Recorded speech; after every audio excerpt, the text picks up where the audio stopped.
नमस्कार, आपके साथ मैं हूं करना शंकर शर्मा। शुरुआत करते हैं सुबह 8 बजे के नंबर 1 न्यूज बुलेटिन की। हम 30, 60 और 90 सेकंड में आपको देश विदेश की सभी बड़ी खबरें दिखाएंगे।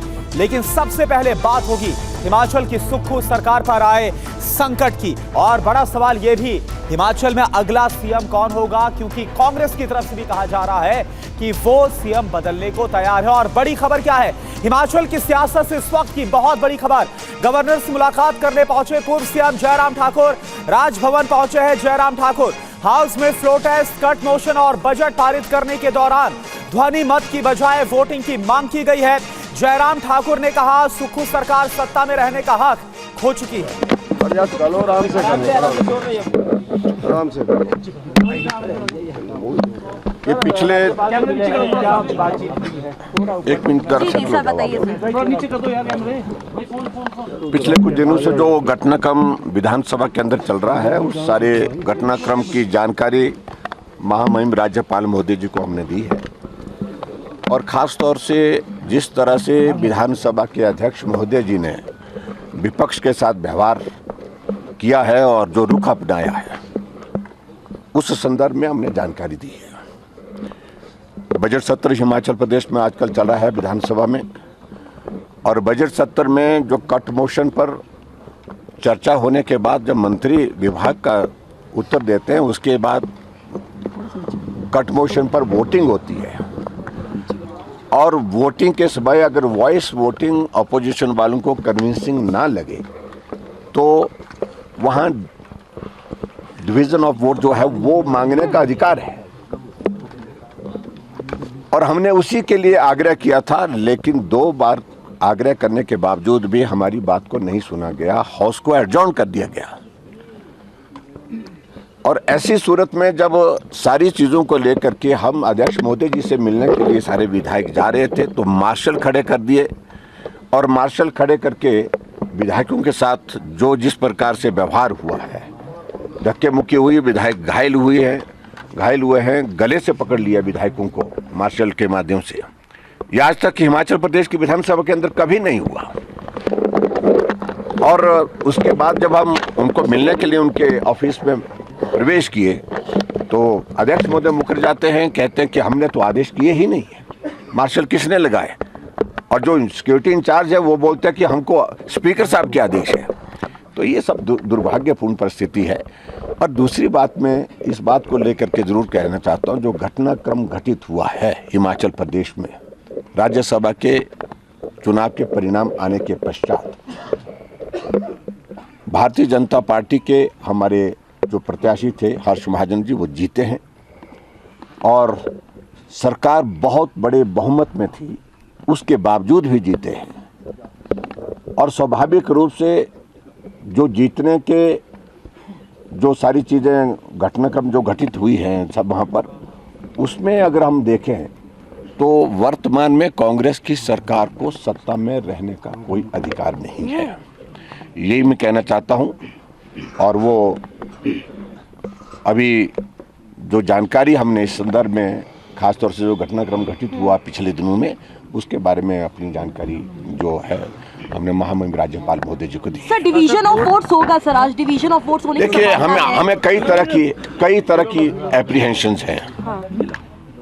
कि जिस प्रकार से व्यवहार विधानसभा अध्यक्ष का है, वो हमारे विधायकों को सस्पेंड कर सकते हैं ताकि कंफर्टेबली बजट को पारित किया जा सके। ये भी एक आशंका है जो हम जाहिर कर रहे हैं।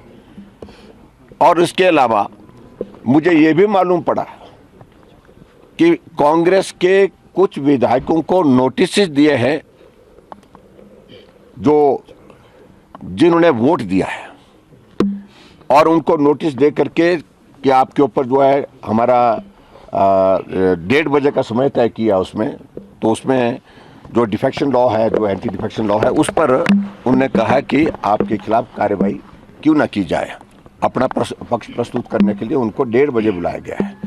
तो उनको सस्पेंड करने की उनकी ओर से जो मंशा जाहिर की जा रही है, वो भी एक संभावना है। और ऐसे में बहुत सारी चीज़ों को वो करने जा रहे हैं जो कि नियम के मुताबिक नहीं है। राज्यसभा में नंबर 1 व्हिप जारी नहीं होता है, व्हिप जारी किया कांग्रेस ने। दूसरी बात, राज्यसभा में कोई क्रॉस वोटिंग होती है तो उसमें वो इनवैलिड नहीं होता है। उसके लिए तो इलेक्शन कमीशन ने क्लियर गाइडलाइंस की, और जबकि मुख्यमंत्री बार बार यही कहते रहते हैं कि अगर आपने क्रॉस वोटिंग किसी ने भी की तो वो वोट इनवैलिड माना जाएगा, लेकिन उसमें इलेक्शन कमीशन ने डायरेक्शन दी, इसमें वो फिर वो चुप हो गए, उसके बाद कोई जवाब नहीं दिया। और उसके बाद अब जब इसमें जो है वो दल बदल कानून का कोई रोल ही नहीं है, उसके बावजूद भी विधायकों को प्रताड़ित करके, तंग करके, उनको परेशान करके इस प्रकार के कार्रवाई करने की दिशा में वो आगे बढ़ रहे हैं। और मैं समझता हूँ ये उनकी बौखलाहट है, और कांग्रेस की सरकार हमारी वजह से नहीं, अपने कारणों से संकट में इतने ही इन टोटल कितने विधायक हैं सर जो आप लोग के टच में है सर? राष्ट्रपति शासन लगे अगर बहुमत। देखिए, हमें इस सारी चीज को लेकर हम तो सिर्फ एक ही बात कह रहे हैं कि जो बजट पर जो डिवीजन हम मांग रहे हैं वोट का, उसको हाउस में अलाउ किया जाए। सर कितने विधायक हैं इन टोटल जो आप लोग के टच में है, जो 6 जिन्होंने क्रॉस वोटिंग की, उनके अलावा भी कितने नंबर्स हैं? देखिए, इन सारी चीजों को ना पहले बताते हम ना हम बताएंगे, लेकिन इतना मैं जरूर कहना चाहता हूँ कांग्रेस जो है वो मैंडेट खो चुकी है। Thank you. तो हिमाचल के पूर्व सीएम और नेता प्रतिपक्ष जयराम ठाकुर को आप सुन रहे थे, जो गवर्नर से मुलाकात करके आए हैं और कांग्रेस सरकार में सत्ता रहने का अधिकार खो चुके हैं जयराम ठाकुर की तरफ से, यह कहा गया। और देखिए, मोहित मल्होत्रा इस वक्त आपको नजर आ रहे हैं। मोहित, इस वक्त होता हुआ क्या नजर आ रहा है? क्योंकि कल कुल 9 जो विधायक है उन्होंने तो क्रॉस वोटिंग की ही, लेकिन अब यह खबर आ रही है कि सुखविंदर सिंह सुक्खू से 20 और विधायक हैं जो नाराज चल रहे हैं।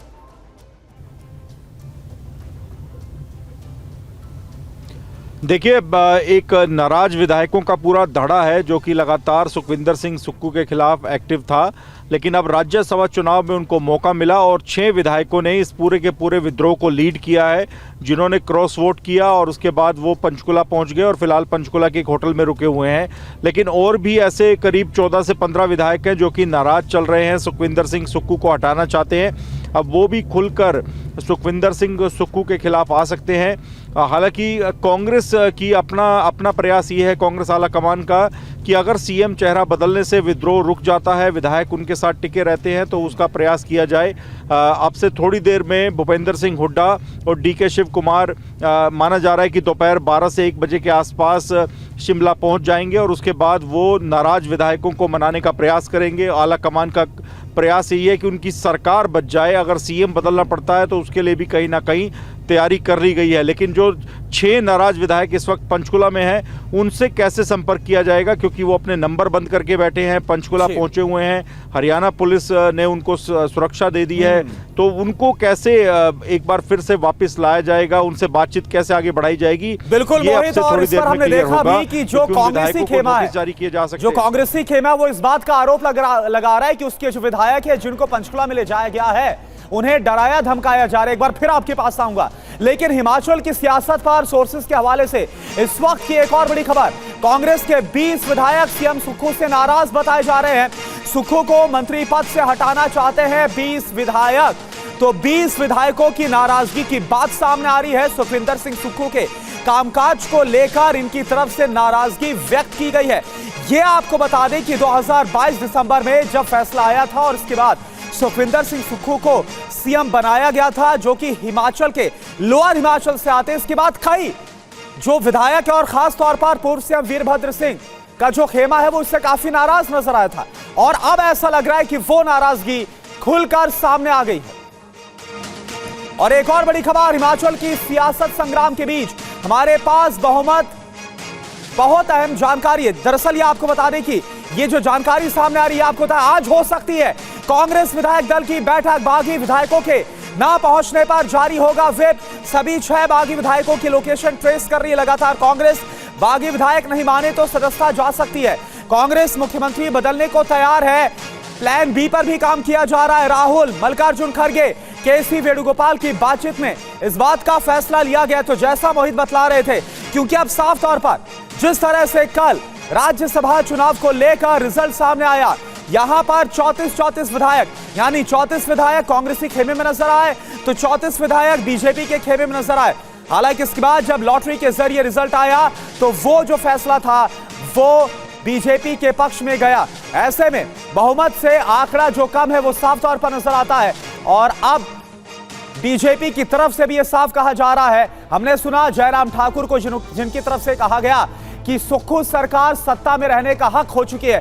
तो इस खबर पर लगातार हम बने हुए हैं। अब 30, 60 और 90 सेकंड की शुरुआत करते हैं और हिमाचल प्रदेश से जुड़ी ही यह खबर है। हिमाचल प्रदेश के मुख्यमंत्री के आरोपों को गृह मंत्री अमित शाह ने खारिज कर दिया। कांग्रेस नेताओं के बारे में TV9 सत्ता सम्मेलन में अमित शाह ने क्या कहा, आइए आपको दिखाते हैं। सरकार है उस पर भी संकट आ गया है। हम हिमाचल की बात कर रहे हैं, वो भी कोई रणनीति का हिस्सा है? नहीं, इसमें कोई रणनीति नहीं है। वो पूरी कांग्रेस में बिखराव है, पूरे इंडिया गठबंधन में बिखराव है। वो अपने कुनबे को भी ठीक नहीं रख सकते। मैं नहीं मानता इसमें विरोधियों की कोई बड़ी कला कारीगरी है। उनका ये आरोप है कि उनके विधायकों को हरियाणा पुलिस और सीआरपीएफ ने एस्कॉर्ट करके किडनैप कर लिया। ऐसा है, मतदान विधानसभा के अंदर हुआ है, असेंबली चल रही है, कोई कैसे किडनैप कर पाएगा? क्या बचकाना बात कर रहे हैं? आज के जमाने में किडनैपिंग संभव है क्या असेंबली के अंदर से? वोटिंग कैमरे के सामने हुए, चुनाव आयोग के कैमरे लगे हुए हैं, उनका भी पर्यवेक्षक है, उनके प्रत्याशी है। भैया वोट कहाँ गए तेरे? इसकी तू बात नहीं करता, अब विधायक की बात करता है। मेरी समझ में नहीं आ रहा है किस तरह से लोग राजनीति कर रहे हैं। आपके वोट चले गए, आपके विधायक चले गए और आपको मालूम भी नहीं है। हिमाचल में कांग्रेस सरकार संकट में है। TV9 सत्ता सम्मेलन में पहुंचे कांग्रेस अध्यक्ष मल्लिकार्जुन खड़गे ने बीजेपी के बारे में क्या कहा, यह भी आपको सुनाते हैं। सरकार चुनी हुई गवर्नमेंट को उनको आस दिलाकर अगर ले जाती है, बनी हुई सरकार को तोड़ती है, तो ये कौन सी डेमोक्रेसी है? इससे पहले भी ऐसा ही हुआ। मध्य प्रदेश में, कर्नाटक में हुआ, मणिपुर में हुआ, गोवा में हुआ, हर जगह। और बात उत्तर प्रदेश की जाए तो उत्तर प्रदेश में जिस बात की आशंका थी वही हुआ। राज्यसभा चुनाव में बीजेपी ने 8 सीटें जीतकर समाजवादी पार्टी की तीसरी सीट पर जीत की उम्मीद पर पानी फेर दिया। कैसे हुआ ये पूरा खेल, आप देखिए रिपोर्ट।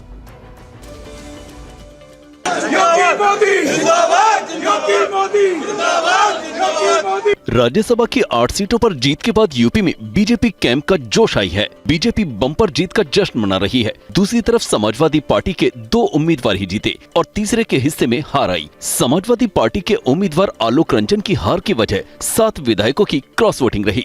अखिलेश यादव ने कहा कि क्रॉस वोटिंग करने वालों पर पार्टी कार्रवाई करेगी। किसी को धमकाया गया होगा कि आपके मुकदमे पुराने हैं, आपका इतना रिकॉर्ड अच्छा नहीं है, आपको ये लाभ दे दिया जाएगा। सुनने में तो बहुत कुछ चीजें आ रही हैं, सुनने में तो पैकेज के बारे में भी आ रही हैं। वो बात समझ में नहीं आ रही कि वो पैकेज छोटा था कि पैकेज बड़ा था। कि विपक्ष हताश निराश उदास है, वो अपने कर्मों के कारण से हताश उदास निराश है। मैं कहा हूँ कि चलनी में दूध दुहें और भाजपा को दोष दें। आज कांग्रेस सपा की यही आदत हो गई। सबसे ज्यादा 43 वोट बीजेपी के संजय सेठ को मिले, जबकि समाजवादी पार्टी की जया बच्चन को 41 वोट मिले। राज्यसभा की 1 सीट के लिए 37 वोट की जरूरत थी। TV9 सत्ता सम्मेलन में यूसीसी पर क्या कहा गया? गृह मंत्री अमित शाह की तरफ से यूसीसी देश में आखिर क्यों जरूरी है, इसका क्या असर पड़ेगा? आइए सुनते हैं अमित शाह ने क्या जवाब दिया। उत्तराखंड में लागू हो गया है, केंद्र में कब लागू होगा यूनिफॉर्म सिविल कोड, कब लाया जाएगा? देखिए, आप लोगों के लिए यूनिफॉर्म सिविल कोड पॉलिटिकल मुद्दा हो सकता है। ये बहुत बड़ा सामाजिक सुधार है। ये लोकतंत्र की बेसिक मांग है कि देश के अंदर किसी भी धर्म के आधार पर कानून नहीं होनी चाहिए। देश के कानून आज की परिस्थिति से अनुकूल और जनता के हित में होना चाहिए। हमारी संविधान सभा ने भी अनुच्छेद 44 में directive principle of states policies के तहत ये लक्ष्य रखा था देश के सामने कि विधानमंडल और देश की संसद उचित समय पर समान नागरिक कानून को लाएगी और देश में इसका इम्प्लीमेंट कराएगी। अभी उत्तराखंड में आया है, इसकी सोशल स्क्रूटिनी होनी चाहिए, इसकी जुडिशियल स्क्रूटिनी होनी चाहिए और इसकी वैधानिक स्क्रूटिनी भी होनी चाहिए। ये बहुत बड़ा रिफॉर्म है। यूसीसी जो उत्तराखंड सरकार लाई है, इसकी ये तीनों स्क्रूटिनी चुनाव है तब तक हो जाएगा। तो चुनाव के बाद सभी राज्य भी विचार करेंगे और बाकी लोग भी विचार करेंगे। आप यूसीसी क्यों लाए, इसकी जगह एक आपके यहाँ कार्यक्रम करिए। यूसीसी क्या है वो लोगों को बताना चाहिए, यूसीसी का इतिहास क्या है वो लोगों को बताना चाहिए, क्योंकि इस पर व्यापक बहस होनी चाहिए और उसके बाद पूरे देश में इसको लागू करना चाहिए। लोकसभा चुनाव को लेकर लागू होने वाले आचार संहिता से पहले लागू हो सकता है सीए, ये बड़ी खबर आ रही है। चुनाव तारीखों से पहले आ सकता है इसका नोटिफिकेशन। गृह मंत्रालय से सोर्सेस के हवाले से यह बड़ी खबर।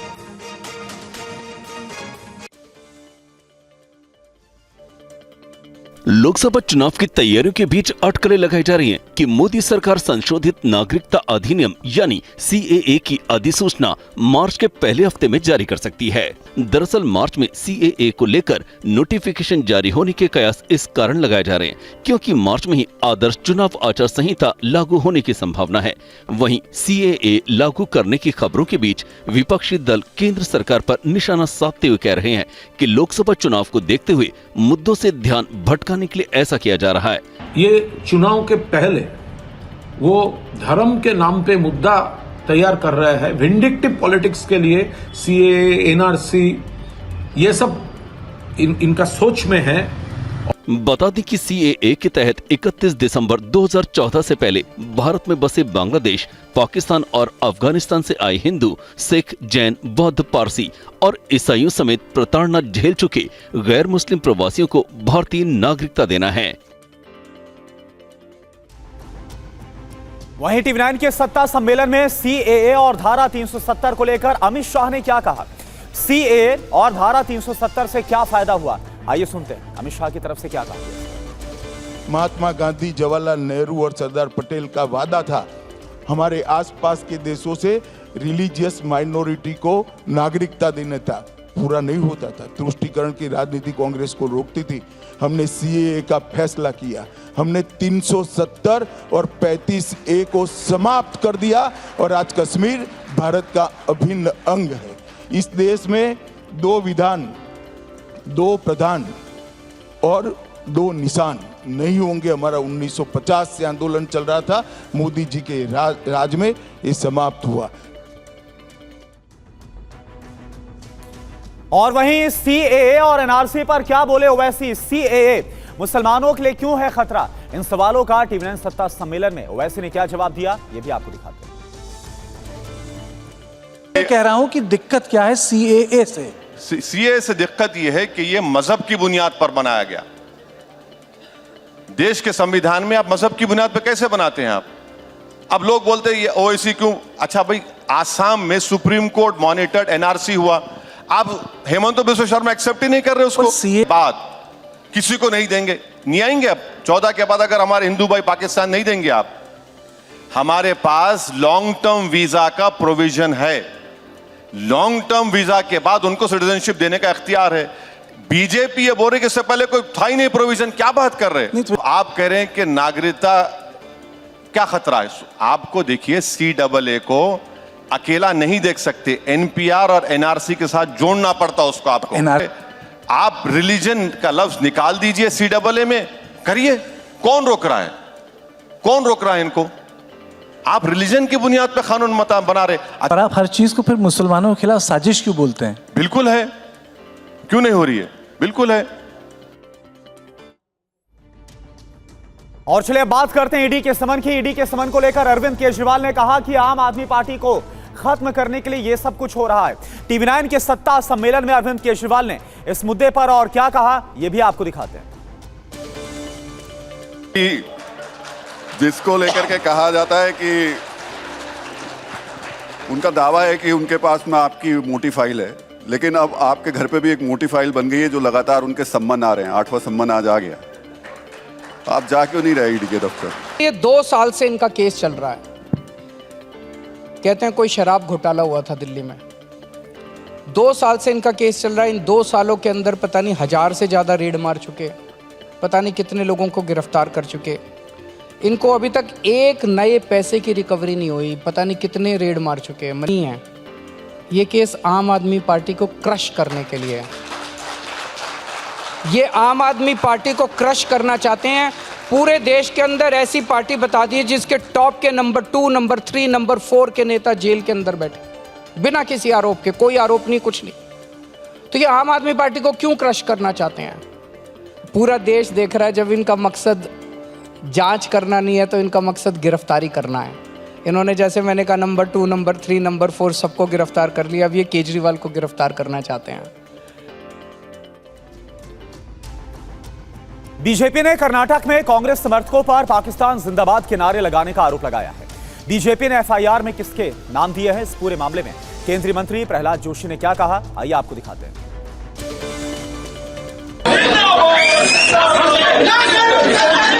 बेंगलुरु में राज्यसभा चुनाव में जीत के बाद कांग्रेस सांसद नासिर हुसैन के समर्थकों पर पाकिस्तान जिंदाबाद के नारे लगाने के आरोप लगे हैं। कर्नाटक बीजेपी ने नासिर हुसैन और उनके समर्थकों के खिलाफ थाने में एफआईआर दर्ज करवाई है। बीजेपी नेता अमित मालवीय ने अपने सोशल मीडिया पर वीडियो जारी कर कांग्रेस पर हमला बोला है। केंद्रीय मंत्री प्रहलाद जोशी ने राहुल गांधी, खड़गे और कर्नाटक के गृह मंत्री से इस मामले में जल्द कार्रवाई की मांग की है।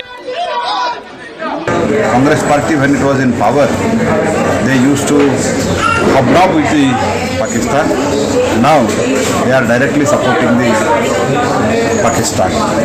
So I strongly condemn this, and I ask Mr. Rahul Gandhi what is his take on this. I ask Mr. Kharge what is his take on this, because Mr. Nasir Hussain is the shishya of Mr. Kharge. TV9 के सत्ता सम्मेलन में बोले गृह मंत्री Amit Shah. TV9 के सत्ता सम्मेलन में बोले गृह मंत्री अमित शाह, कहा 400 पार कर हम तीसरी बार सरकार बनाएंगे। हमारे एजेंडे से जो सहमत उसका बीजेपी में स्वागत। वन नेशन वन इलेक्शन पर अमित शाह ने कहा, एक राष्ट्र एक चुनाव होना ही चाहिए, बार बार चुनाव देश के लिए अच्छा नहीं। समान नागरिक संहिता पर बोले अमित शाह, कहा देश हित में है यूसीसी, चुनाव बाद सभी राज्य कर इस पर चर्चा। विपक्षी गठबंधन पर अमित शाह का हमला, कहा इंडिया अलायंस कहीं था ही नहीं, संतरे की तरह बिखर जाएगा विपक्ष। हिमाचल के सीएम सुक्खू के आरोपों पर बोले अमित शाह, कहा कांग्रेस अपने कुनबे को संभाल नहीं पाई है, कांग्रेस के वोट चले गए, विधायक चले गए। टीवी9 के मंच पर कांग्रेस अध्यक्ष खड़गे का सरकार पर निशाना, कहा बहुमत मिला तो शासन कीजिए, डरा धमकाकर सरकार चलाना ठीक नहीं। कांग्रेस अध्यक्ष खड़गे ने कहा कि पार्टी की अच्छाई के लिए सोनिया से पूछना गलत नहीं, जहां जरूरी वहां पर गठबंधन। गठबंधन पर केजरीवाल का बड़ा बयान, कहा कांग्रेस ने पहल करने में देरी की, सभी साथ मिलकर आगे बढ़ने को तैयार। ईडी के समन पर बोले अरविंद केजरीवाल, कहा ईडी का मकसद जांच नहीं, मेरी गिरफ्तारी है, कोर्ट कहेगा तो समन की तामील करेंगे। टीवी9 के सत्ता सम्मेलन में बोले पंजाब के सीएम भगवंत मान, किसानों को एमएसपी की गारंटी दे मोदी सरकार, पंजाब पूरे देश का पेट पाल रहा है। सीएए यूसीसी पर ओवैसी ने कहा, सीएए से धर्म शब्द हटाए सरकार, यूसीसी के कई प्रावधान गलत है, हिंदुओं की नैतिक व्यवस्था मुसलमानों पर थोपी जा रही है। ओवैसी ने कहा जिससे बनेगी बात हम उसके साथ, बीजेपी और केजरीवाल दोनों हिंदुत्व फॉलो करते हैं। तमिलनाडु में पीएम मोदी ने मदुरई के मीनाक्षी अम्मन मंदिर में पूजा अर्चना की। आज थुथुकुडी में 17,300 करोड़ की सौगात देंगे। आज शाम 4:30 बजे महाराष्ट्र जाएंगे पीएम मोदी। यवतमाल से पीएम किसान योजना की 16वीं किश्त को जारी करेंगे। 4,900 करोड़ रुपए से अधिक की सौगात देंगे। विक्रम साराभाई स्पेस सेंटर पहुंच गए पीएम मोदी और देश के पहले मैन स्पेस मिशन गगनयान का उनकी तरफ से रिव्यू किया गया। इसरो चीफ एस सोमनाथ भी उस दौरान मौजूद थे। गगनयान मिशन के 4 अंतरिक्ष यात्रियों से मुलाकात की प्रधानमंत्री मोदी ने। मिशन पर भेजे जाने वाले नामों का ऐलान किया गया। पीएम मोदी ने कहा कि इस बार समय भी हमारा, उल्टी गिनती भी हमारी और रॉकेट भी हमारा है। 2035 तक भारत के पास अपना अंतरिक्ष स्टेशन होगा। तमिलनाडु के तिरुपुर में बोले पीएम मोदी, तमिलनाडु नया इतिहास रचने जा रहा है। हर कोई कह रहा है अब की बार 400 पार। तिरुवनंतपुरम में पीएम मोदी का लेफ्ट और कांग्रेस पर निशाना, बोले केरल में दुश्मन लेकिन बाकी जगह अच्छे दोस्त। लोकसभा चुनाव के लिए दिल्ली और हरियाणा में आप के उम्मीदवारों का ऐलान किया गया। नई दिल्ली से सोमनाथ भारती, पश्चिमी दिल्ली से महाबल मिश्रा, कुरुक्षेत्र से सुशील गुप्ता उम्मीदवार।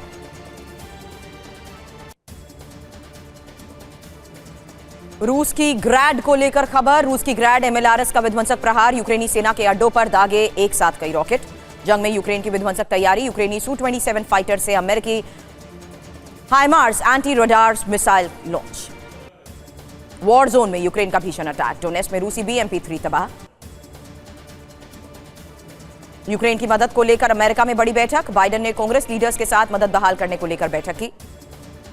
यूक्रेन की 56 सेपरेट मोटराइज्ड इन्फेंट्री ब्रिगेड की तैयारी, चेक 152 mm होवित्जर से दुश्मन के ठिकानों पर हमला। खेरसों में यूक्रेनी FPV ड्रोन की तबाही, रूस के T-90M टैंक पर हमला। 43rd सेपरेट मैकेनाइज्ड ब्रिगेड ने यूक्रेनी सैनिकों का हमला, रूस के सैन्य उपकरण और पैदल सेना पर बॉम्ब बरसाए। रूसी सेना के सैन्य वाहन पर बड़ा अटैक, यूक्रेनी सैनिकों ने सैन्य वाहन को नष्ट किया। ज़ेपोरोजिया में रूस यूक्रेन की आमने सामने की जंग, विध्वंसक हमले में कई रूसी सैनिकों की मौत। ज़ेपोरोजिया के रोबोटाइन इलाके में रूसी सेना पर बड़ा हमला, रूसी BMP-3 तबाह। हिमाचल के राज्यसभा चुनाव में क्रॉस वोटिंग के बाद एक्शन में बीजेपी, राज्यपाल से नेता प्रतिपक्ष जयराम ठाकुर की मुलाकात, बजट पर मत विभाजन की मांग। राज्यसभा चुनाव में हार के बाद हिमाचल की सुक्खू सरकार पर अल्पमत का खतरा, 6 विधायकों ने बगावत की, क्रॉस वोटिंग करने वाले विधायक पंचकुला में मौजूद। खड़के ने राहुल गांधी से बात की, DK शिव कुमार, भूपेंद्र सिंह हुड्डा ऑब्जर्वर नियुक्त किए गए। कांग्रेस हिमाचल में मुख्यमंत्री बदलने को लेकर तैयार, राहुल, खड़के, KC वेणुगोपाल की बातचीत में फैसला। हिमाचल सरकार के खिलाफ मत विभाजन की मांग, कांग्रेस के 6 बागी, 3 निर्दलीयों ने बीजेपी के पक्ष में मतदान किया। हिमाचल बीजेपी के हर्ष महाजन जीते, कांग्रेस के सिंघवी क्रॉस वोटिंग से हारे, दोनों को 34-34 वोट मिले हैं, टॉस से विजेता का फैसला। जीत के बाद हर्ष महाजन बोले, ये बीजेपी की जीत और सुक्खू सरकार की नाकामियों की हार है। नेता प्रतिपक्ष जयराम ठाकुर ने दावा किया, अपनी सरकार से नाराज है कांग्रेस विधायक, अल्पमत में सुक्खू सरकार। सीएम सुक्खू का बीजेपी पर बड़ा आरोप, कहा कांग्रेस विधायकों को किडनैप किया गया, गुंडागर्दी कर रही है बीजेपी, सरकार ने नहीं खोया विश्वास, 34 विधायक साथ। अभिषेक मनु सिंघवी बोले, साथ में डिनर करने वाले और मेरे नाम का प्रस्ताव देने वाले भी चले गए खिलाफ, हार से सबक मिला, मैं लौट कर आऊंगा। यूक्रेन को यूरोपीय यूनियन की मदद, 50 अरब यूरो की सहायता के लिए मतदान। यूक्रेन की 81वीं सेपरेट एयरबॉर्न असॉल्ट ब्रिगेड का घातक प्रहार हुआ, रूसी बख्तरबंद वाहनों को नष्ट किया गया। यूक्रेन की 3री सेपरेट असॉल्ट ब्रिगेड का कहर, रूस के 152 mm होवित्जर गन और D-20 तबाह। यूक्रेनी सेना पर रूस का विध्वंसक प्रहार हुआ, जाला लेसेंट अटैक में मिलिट्री ट्रक हो गया तबाह, गोला बारूद लेकर जा रहा था सीजर ट्रक। यूक्रेनी हमले में रशियन टैंक तबाह हो गया, ड्रोन अटैक में BMP आर्मर्ड व्हीकल भी नष्ट हुआ। यूक्रेन में CIA की सीक्रेट बेस का खुलासा हुआ, रूस से शैडो वॉर की तैयारी में CIA, यूक्रेन में 12 सीक्रेट स्पाई बेस बनाए गए। रोबोटाइन इलाके में रूसी टैंक निशाना बनाया गया, यूक्रेन की आर्टिलरी यूनिट ने हमला किया। धमाकों से दहला डोनेट्स्क का माकिवका, धमाकों के बाद बड़े इलाके में लग गई आग, रूसी सैन्य ठिकाने पर नुकसान की खबर। खेरसों में रशियन बेस पर JDAM बम से बड़ा हमला हुआ, यूक्रेन की मरीन ब्रिगेड ने किया घातक अटैक। हिजबुल्लाह ने मार गिराया इजराइल का घातक ड्रोन, लेबनान में इजरायली हाइमार्स 450 ड्रोन तबाह हुआ। यूपी में क्रॉस वोटिंग के बाद बीजेपी ने जीती 8 राज्यसभा सीटें, 2 पर SP का कब्जा, 8 विधायकों ने बीजेपी के पक्ष में वोट किया। लखनऊ में CM योगी ने राज्यसभा चुनाव जीतने वाले सभी 8 बीजेपी उम्मीदवारों को सम्मानित और बधाई दी। जीत के बाद सुधांशु त्रिवेदी ने कहा कि यह संकेत है कि अब की बार 400 पार और उत्तर प्रदेश में 80 में से 80 इस बार। जीत के बाद बीजेपी प्रत्याशी नवीन जैन ने कहा कि हम आज 8 जीते और लोकसभा चुनाव में 80 जीतने का काम करेंगे। केशव प्रसाद मौर्य ने कहा, किसी से कोई डील नहीं, SP विधायकों ने अंतरात्मा की आवाज पर वोट किया। राज्यसभा चुनाव में क्रॉस वोटिंग पर बोले अखिलेश यादव, मैं किसी के अंतरात्मा को नहीं जानता, जो डर गए वो उधर गए।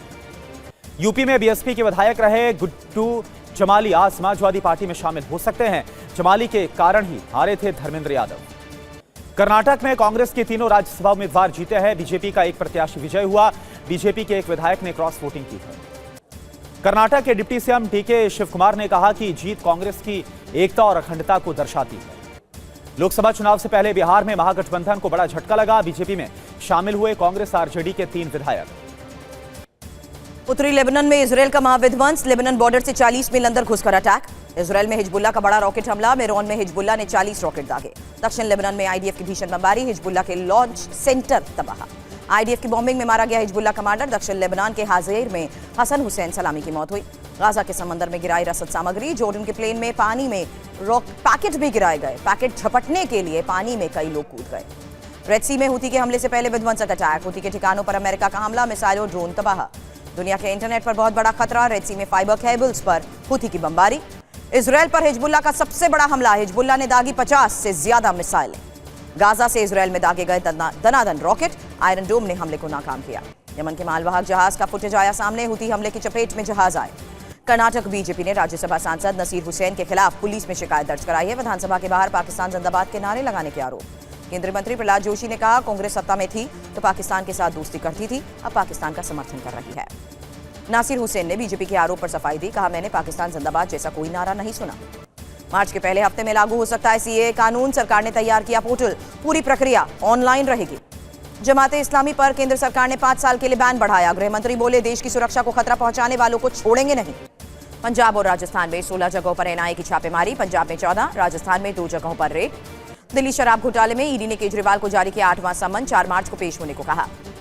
चंडीगढ़ के नए मेयर कुलदीप कुमार का पद ग्रहण कार्यक्रम आज, 4 मार्च को सीनियर डेप्यूटी मेयर और डेप्यूटी मेयर का चुनाव। विधानसभा में धामी सरकार ने पेश किया 89,230 करोड़ का बजट, उत्तराखंड को सबसे अग्रणी राज्यों में शामिल कराने का लक्ष्य। उत्तराखंड बीजेपी में टिकट के दावेदारों की लिस्ट तैयार, चुनाव संचालन समिति ने 5 लोकसभा सीटों के लिए 55 उम्मीदवारों के नाम भेजे। हिजबुल्लाह के हमले का आईडीएफ में खौफ है, रॉकेट हमले से जान बचाकर भागे इजरायली सैनिक। गोलान हाइट्स पर हिजबुल्लाह ने बरसाए रॉकेट, स्कूल बस के नजदीक गिरे हिजबुल्लाह के रॉकेट। गाजा में हमास का एक और टनल नेटवर्क तबाह हो गया, आईडीएफ ने 10 किलोमीटर लंबी सुरंग का पर्दाफाश किया। वेस्ट बैंक में आईडीएफ को मिली बड़ी कामयाबी, फिलिस्तीन इस्लामी जिहाद कमांडर दर्म की मौत हुई। गाजा युद्ध पर बाइडेन का बड़ा दावा, रमजान के महीने में गाजा में सीजफायर, अगले हफ्ते में गाजा में ऑपरेशन रुकेगा। दक्षिणी गाजा में हमास का पलटवार, इजरायली सैनिकों पर छुपकर फायरिंग की गई। बेल्जियम की राजधानी ब्रसेल्स में हिंसक प्रोटेस्ट हुआ, प्रदर्शनकारी किसानों पर वाटर कैनन और आंसू गैस का इस्तेमाल। घने कोहरे की चपेट में अमेरिका का न्यूयॉर्क शहर आया, आसमान में हर तरफ छाया है धुंध। पेरिस में किसानों का प्रोटेस्ट, यूरोपीय संघ की नीति के खिलाफ सड़कों पर उतरे लोग। मोरक्को में भारी बर्फबारी, बर्फ की चादर से ढक गया पहाड़। झारखंड की चंपई सोरेन सरकार ने 1,28,900 करोड़ का बजट पेश किया। सदन में बाबूलाल मरांडी ने कहा कि बजट राज्य के खजाने को केवल लूटने और लुटवाने वाला। महाराष्ट्र में 6 लाख करोड़ रुपए से अधिक का बजट पेश किया गया, सरकार का 1 ट्रिलियन इकोनॉमी का लक्ष्य। सीएम एकनाथ शिंदे बोले, बाला साहेब का सपना हुआ पूरा, अयोध्या में बहुत जल्द महाराष्ट्र सदन बनेगा। उद्धव ठाकरे ने कहा कि अंतरिम बजट ठेकेदार समर्थक है, चुनाव को ध्यान में रखकर आश्वासन कई दिए गए। कांग्रेस नेता बाला साहेब थोराट ने कहा कि बजट में कुछ था ही नहीं। महाराष्ट्र में सीट शेयरिंग पर आज एक बार फिर से एमवीए की बैठक है। संदेश खाली मामले में आज से बीजेपी का 2 दिन का धरना प्रदर्शन, कलकत्ता हाईकोर्ट ने अनुमति दी है। संदेश खाली कांड का मास्टरमाइंड शाहजहां शेख अगले 7 दिनों में हो जाएगा गिरफ्तार, टीएमसी नेता कुणाल घोष का बड़ा दावा। गुजरात में पोरबंदर के पास भारी मात्रा में ड्रग्स बरामद, अरब सागर में करीब 3000 किलो ड्रग्स पकड़ी गई। नोएडा में भीषण सड़क हादसे को लेकर खबर, तेज रफ्तार लग्जरी कार पब्लिक टॉयलेट में घुस गई, अनियंत्रित होकर शौचालय से कार टकराई। 5 लोग हादसे में घायल हुए।